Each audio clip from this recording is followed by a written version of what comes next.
はい、今日の動画では肩とか首のね、施術のデモンストレーションをしようと思います。まず、その前に肩の可動域をチェックしてみます。右肩、こんな感じです。左肩、こんな感じ。左の方が硬い感じがします。一応首もチェックして、今こんな感じ。ビフォーがこんな感じです。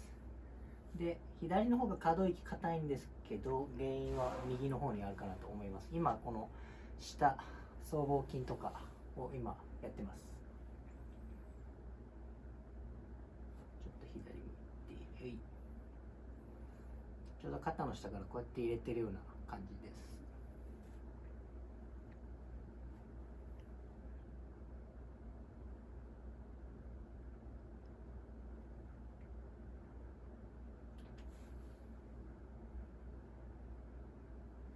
で、これだけでどうなったかです。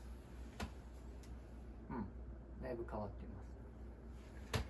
左やってないけど左がどうなったかですね。左もうちょっとあるかなと。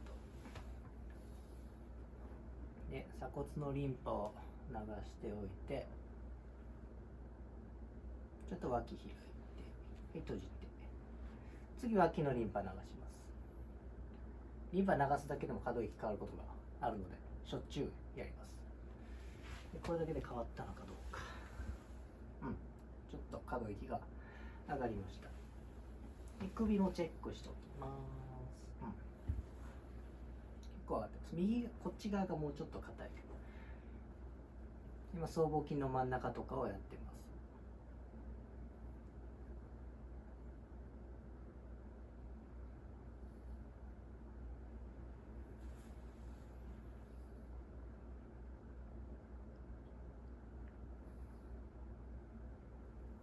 で、またしょっちゅう使うのが頭の中にある脳を包んでいる膜のワークですね。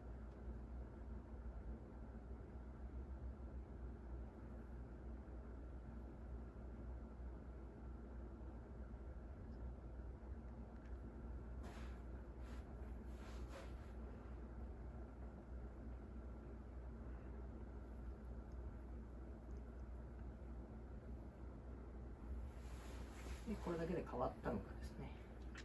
めちゃくちゃ変わってます。で、今ちょっと頭とかしか触ってないけど、肩がどうなったか見てみます。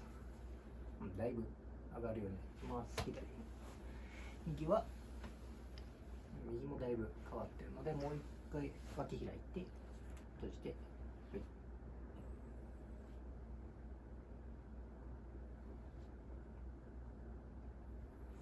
で、鎖骨のリンパ流しておきます。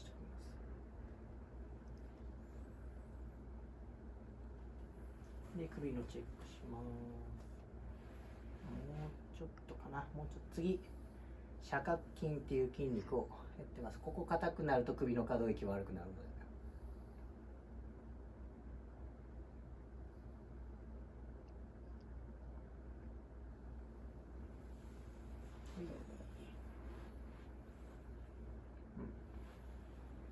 だいぶいいです。こんな感じでね、プチデモンストレーションですけど、筋膜とかリンパとか脳の膜やるだけでも肩の可動域とか首の可動域変わるので、興味ある方はぜひね、詳細欄からお問い合わせください。高評価とチャンネル登録お願いします。ありがとうございました。